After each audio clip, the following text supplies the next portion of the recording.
하는 사람이 있어요. 물론 하나님은 이미 사무엘을 통해서 다윗에게 기름 부어서 다윗이 이스라엘의 왕이죠.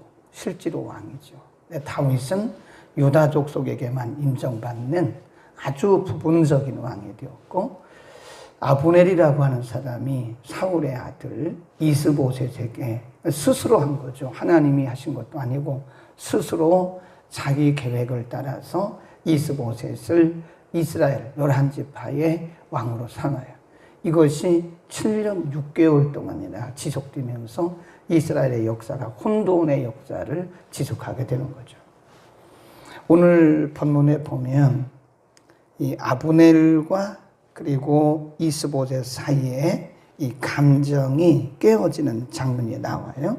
6절에서 11절에 보면 6절 사울의 집과 다윗의 집 사이에 전쟁이 있는 동안에 아브넬이 사울의 집에서 점점 권세를 잡으니라. 거기 줄 봅시다.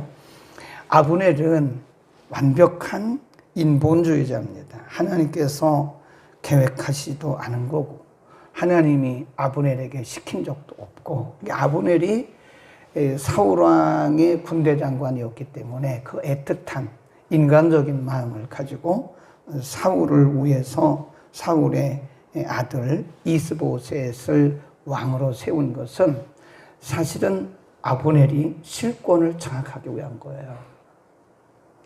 이스보셋이 나이가 어리거든요. 그러니까 이스보셋을 왕으로 세우고 사실은 아브넬이라고 하는 사람이 뒤에서 실권을 장악하고 다 주장하는 거예요. 인간의 권력욕입니다. 그런데 그 권력욕이 얼마 가지를 못해요. 7절 사울에게 첩이 있었으니 이름은 리스바요 아야의 딸이더라. 이스보셋이 아브넬에게 이르되 내가 어찌하여 내 아버지의 첩을 통관하였느냐. 이거 본 거죠. 이 아브넬이 이스보셋을 이렇게 좌지우지하고 식권을 잡고 있었지만 어느 날 이스보셋이 아브넬이라고 하는 이 사람이 자기 아버지의 첩이에요. 그러니까 아무리 첩이라도 어쨌든 이스보셋에게 있어서는 어머니 같은 사람이잖아요. 그런데 아브넬이 그 아버지의 첩을 통관하는 것을 아브넬이 봤다 이거예요. 본 것도 이게 우연이 아닐 겁니다. 그 상황을 본 것도 우연이 아니라고요. 그래서 서로 뭐 이렇게 친한 사이니까 아브넬에게 이스보셋이 한마디 한 거예요. 어떻게 아버지의 첩을 그렇게 통관할 수 있습니까? 라고 한마디 한 거예요. 그랬더니 8절에 보면 아브넬이 이스보셋의 말을 매우 분이 여겨 가로되 내가 유다의 개대강이요? 내가 개 같은 사람이냐? 내가 짐승 같은 사람이냐? 그러니까 너무 분하니까 이 아브넬이라고 하는 사람이 이스보셋에게 그렇게 말합니다. 이스보셋이 어쨌든 왕 아닙니까? 그런데 아브넬이 이스보셋이 한 그 말에 아주 격분을 한 거예요. 이것도 우연이 아닌 거예요. 격분해서 내가 개냐? 그리고 나서 아브넬과 이스보셋 사이에 감정이 격해지면서 이게 갈라지게 돼요. 그러면서 12절 봅니다. 아브넬이 자기를 대신하여 사자들을 누구에게 보내요? 다윗에게 보내요. 다윗에게 보내어 가로되 이 땅이 네 것이니까 또 가로되 당신은 나로 더불어 언약하사이다. 내 손이 당신을 도와 온 이스라엘로 당신에게 돌아가게 하리이다. 그래. 이게 아브넬은요 완벽한 인본주의자예요. 그러니까 자기가 실권을 장악하기 위해서 사울의 아들 이스보셋을 왕으로 세웠다가 이스보셋과 그런 감정 때문에 서로 사실은 아브넬의 잘못이죠. 사울의 첩을 통관한 것은 아브넬이 잘못한 거죠. 그럼에도 불구하고 그가 이스보셋을 등지게 되는 거. 그리고 사람을 자기 신하를 다윗에게 보냅니다. 내가 이제부터는 이스보셋을 위하지 않고 당신을 위해서 일할 테니까 나하고 서로 협약합시다. 오늘날로 말하면 우리 정책적으로 서로 우리가 협약합시다. 이렇게 말하는 거예요. 그러니까 지금 아브넬이라고 하는 사람은 이쪽으로 갔다가 이쪽으로 갔다가, 그러니까 자기의 편리할 대로 하는 거예요. 자기의 손익계산을 하는 거예요. 인본주의의 특징이 뭐냐면 유불리를 따집니다. 내게 유리하냐 불리하냐, 내게 손해가 있느냐 유익이 있느냐. 그러니까 우리가 신앙생활을 해도 유불리를 따지면 안 돼요. 네. 우리가 만약에 신앙생활을 하면서 하나님 중심, 말씀 중심 뭐 이렇게 얘기를 하지만 그럼에도 불구하고 내 자신의 유불리를 따지고 손익을 계산한다면 우리는 여전히 인본주의적인 신앙을 가지고 있는 거죠. 완벽한 인본주의자 아브넬입니다. 한때는 애틋한 마음을 가지고 사울 왕의 아들 이스보셋을 왕으로 삼고 자기가 뒤에서 다 모든 것을 다 좌지우지하는 거예요. 이제 그것이 이스보셋에게 발각되어서 자신의 실수가 발각돼서 그것을 할 수 없으니까 바로 그 중심을 돌이켜서 다윗으로 가는 거예요.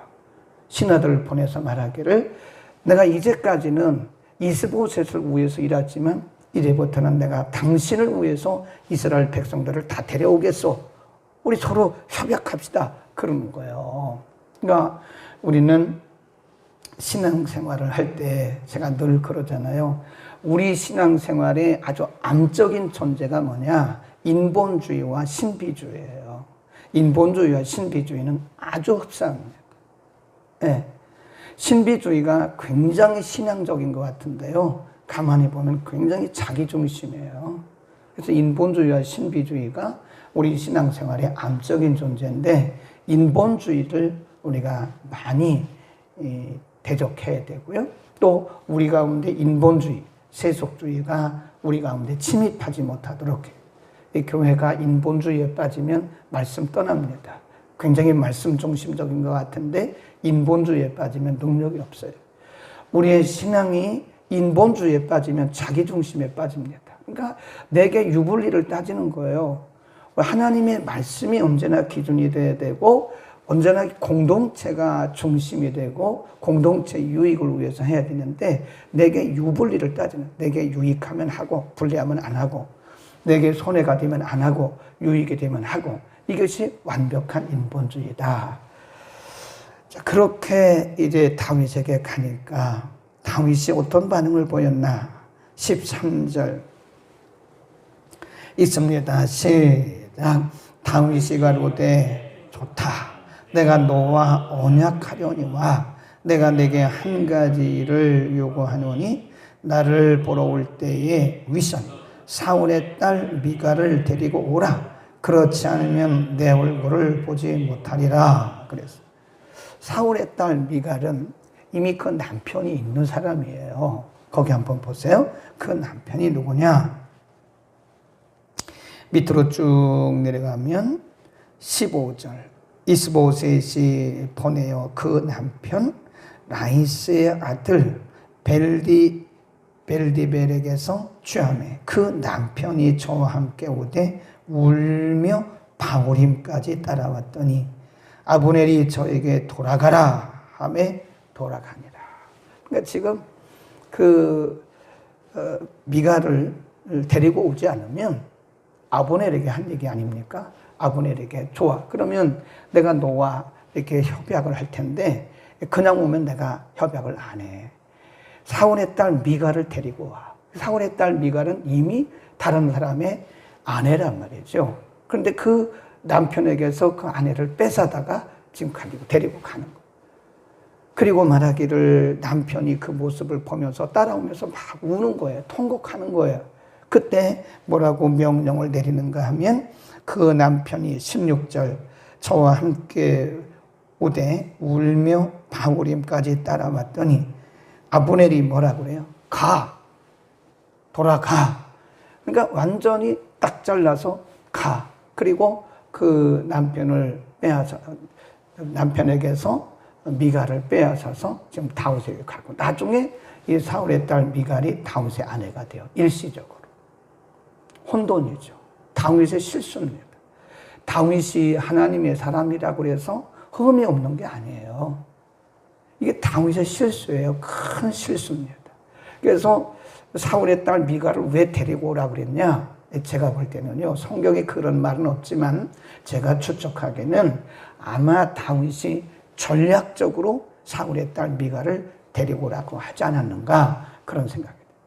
진짜 사울의 딸 미가를 다윗이 사랑해서가 아니라 전략적으로, 정치적 전략에 의해서 그렇게 한 것이 아니냐, 그렇게 추측을 하면서 다윗에게도 흠이 있다. 다윗의 큰 실수입니다. 그러니까 아무리 믿음으로 산다고 해서 실수가 없는 사람이 없어요. 다윗이 나쁜 뜻으로 그런 건 아닐 겁니다. 다윗이 어쨌든 이스라엘을 통합해서 하나의 통일된 이스라엘을 이루기 위해서 한 거지만, 그럼에도 불구하고 그 의도는 좋았지만, 목적은 좋았지만 방법이 틀렸다. 그래서 우리가 항상 생각을 해야 됩니다. 이 의도가 좋다고 해서, 목적이 좋다고 해서 이런저런 방법을 막 쓰면 안 된다. 그 목적이 좋으면 방법도 좋아야 된다. 그걸 써놓으세요. 내가 이것은 하나님을 위한 것이고 교회를 위한 것이고 복음을 위한 것이니까 이렇게 해서 우리가 불법을 사용한다든지 다른 사람들에게 이렇게 통곡하도록 다른 사람에게 상처를 주는 것은 옳지 않은 거죠. 그러니까 이 목표가 좋으면, 목적이 좋으면 방법도 좋아야 돼요. 목적이 하나님 중심이면 방법도 하나님 중심이어야 됩니다. 그런데 오늘날 많은 사람들이 목적이 좋다고 해서 방법은 자기 방법을 쓴다고요. 그게 역시 그것도 인본주의입니다. 인본. 쉽지 않죠. 다윗같이 참 하나님 중심적이고 어려서부터 이렇게 하나님 바라보고, 오늘날로 말하면 말씀 중심적이고 경건하고 거룩한 이런 다윗도요, 때로는 이런 실수를 하더라고요. 그러니까 우리가 아무도 자신만만하게 살 수가 없는 거예요. 누구나 다 판단이 잘못될 수 있어요. 네. 우리가 지나놓고 나면 그때는 그것이 맞다고 생각했는데 시간 지나고 나면 우리가 후회되는 일이 얼마나 많은지 몰라요. 내가 왜 그때 그런 생각을 했지? 내가 왜 그때 그런 마음을 먹었지? 시간 지나고 나면 참 부끄러운 일이 많아요. 저도 많아요. 그때는 그게 맞다고 생각했어요. 그게 옳다고 생각했어요. 근데 지나놓고 나면 그게 아니었구나 라는 생각을 많이 하게 돼요. 그래 인간인 거예요. 그래 우리가 주님 앞에 가는 날까지 언제나 자신의 부족함, 내 판단이 다를 수 있구나, 내가 잘못된 선택을 할 수 있구나, 내가 하나님의 말씀을 따라서 산다고 하긴 하지만 내가 여전히 연약한 인간이구나 라는 것을 인정을 하고 항상 방심하지 말고 끝까지 가야 됩니다. 완벽한 사람은 이 땅에 한 사람도 없습니다. 한 사람도 없어요. 다 부족한 사람이에요. 이게 다윗이 큰 실수를 했다. 자, 그렇지만 지금 아브넬도 인본주의에 빠졌고 다윗도 일시적으로 자기 생각에 앞서서 물론 국가를 위한 것이라고 했지만 이 방법론이 틀렸잖아요. 그렇다고 해서 하나님의 역사가 끝나느냐? 아니라 이거예요. 1절로 갑니다. 1절 시작. 사울의 집과 다윗의 집 사이에 전쟁이 오래매 다윗은 점점 강하여 가고 사울의 집은 점점 얼지니. 거기다 줄 걸으세요. 다윗은 점점 강하여 가고 사울의 집은 점점 쇠하여 약하여 갑니다. 이게 무슨 뜻이냐면요, 다윗 개인을 얘기하는 게 아니에요. 다윗은 하나님이 세우신 사람이잖아요. 그리고 사울의 아들 이스보셋은 아브넬이 세운 사람이잖아요. 이것을 크게 말하면 다윗은 하나님의 계획이고요, 여기 이스보셋은 아브넬에 의한 인간의 계획을 말하는 거예요. 그러니까 다윗의 집이 점점 강해가고 사울의 집은 점점 약해갔다. 그 말은 하나님의 뜻은 점점 분명해지고 인간의 뜻은 점점 쇠고, 그런 뜻입니다. 그래서 써놓으세요. 하나님의 뜻은 점점 분명해가고 인간의 계획은 점점 약하여 간다. 1절이 그런 말씀이에요. 네. 잠언에 보면 16장의 1절에도 9절에도 같은 말씀이 계속 반복되고 있는데요. 사람이 마음에 경영이란 말은 계획입니다. 계획. 사람이 마음에 자기 계획을 가질지라도 그 걸음을 인도하시는 자, 즉 이루시는 자는 하나님이다. 그게 무슨 뜻이냐면요. 하나님의 뜻이 항상 인간의 뜻을 앞서가요. 절대로 인간의 뜻은 하나님의 뜻을 추월할 수가 없습니다. 그러니까 인본주의가 악이라고 그랬잖아요. 그래도 아무리 우리가 인본주의를 가지고 그렇게 해도 하나님의 뜻을 추월할 수가 없어요. 항상 하나님의 뜻은 분명해져 가고 인간의 뜻은 점점 쇠해가는 거예요. 그러니까 우리가 이렇게 어떤 문제를 놓고 이게 하나님의 뜻이냐 아니냐 그럴 때는요. 그냥 주목하면 돼요. 주목. 네, 주목하면 시간이 흘러가면서 하나님의 뜻이 분명히 클리어하게 분명해집니다.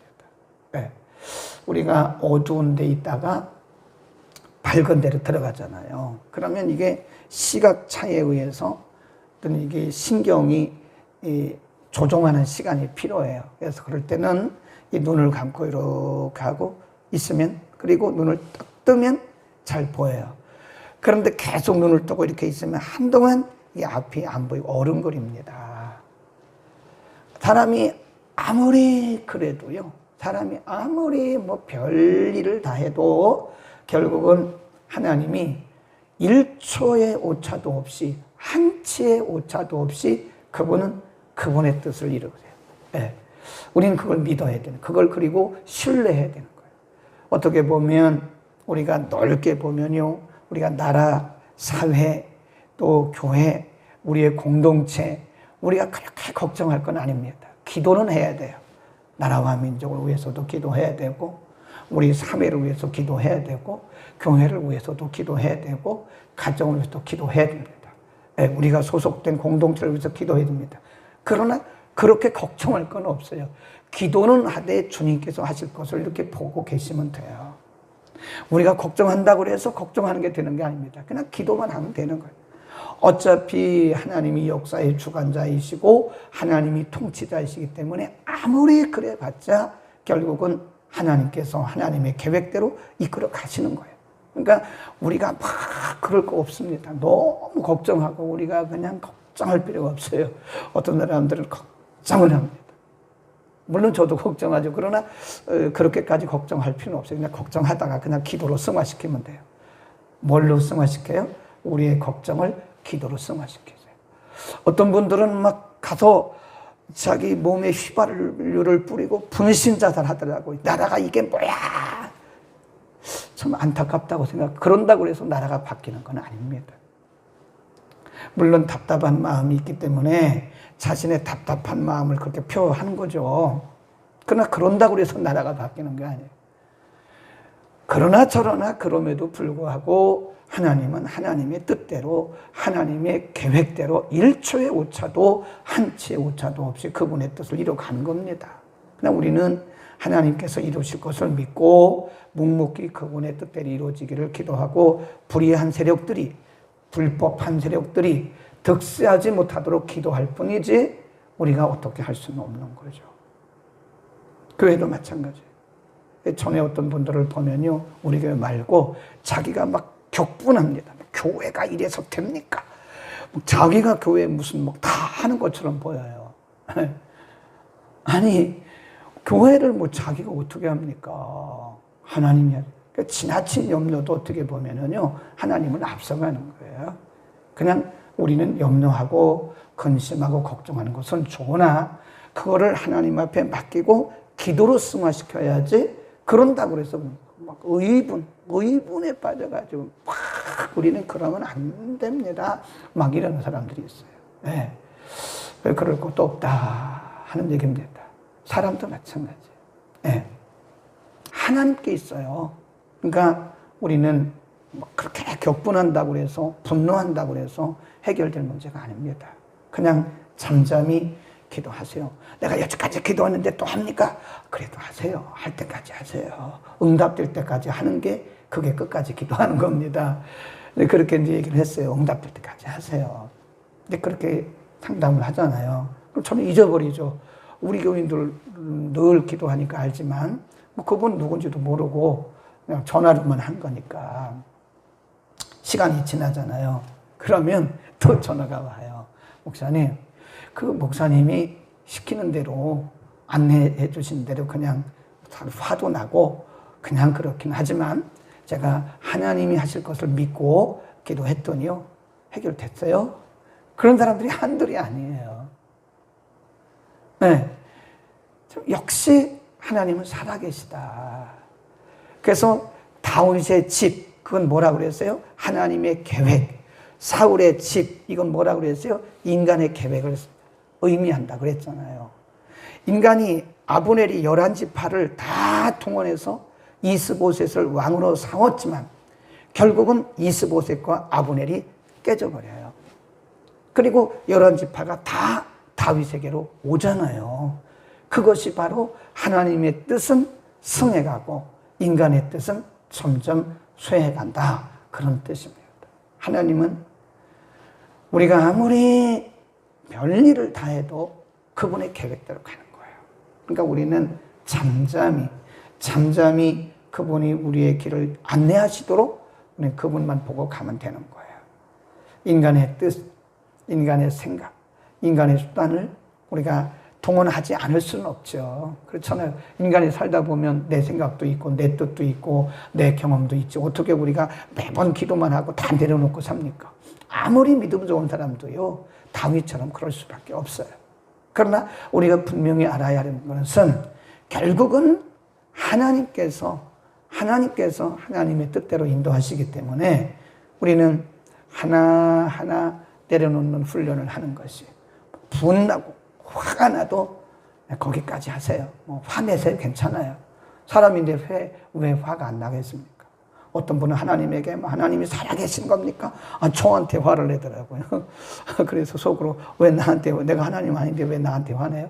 속으로만 그렇지만 그래도 하나님을 대신한 사람 주의 종 목사 아닙니까? 그러니까 저한테 화내는 거죠. 그렇죠.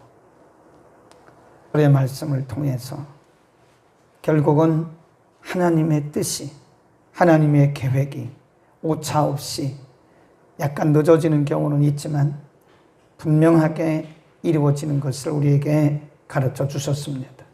한때는 아브넬이 애틋한 마음을 가지고 사울의 아들 이스보셋을 왕으로 세우는 공도 세웠지만 그것은 인간의 생각일 뿐, 그것은 인간의 노력일 뿐, 결국은 그도 모든 백성들을 다윗에게로 끌고 가는 것을 오늘 우리가 상고했습니다.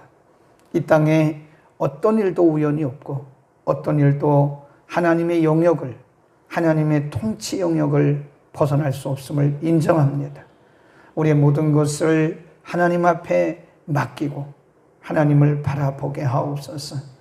그렇게 하나님 중심적이었던 다윗조차도 미가를 정략적으로 이용했던 것처럼 우리가 아무리 기도를 많이 하고 아무리 우리가 말씀 중심적으로 산다 해도 우리는 여전히 연약한 인생일 뿐입니다. 여전히 우리의 선택에 실수가 있고 우리의 판단에 실수가 있을 수 있음을 고백하고 인정합니다. 하나님, 성령으로 우리를 다스려 주시고 말씀의 능력으로, 말씀의 지혜로 매일매일 매 순간순간마다 우리를 다스려 주옵소서. 날마다 하나님의 뜻을 찾아가는 복된 그리고 경건한 거룩한 주의 백성들이 되게 하여 주옵소서. 예수 그리스도의 이름으로 기도드립니다. 아멘.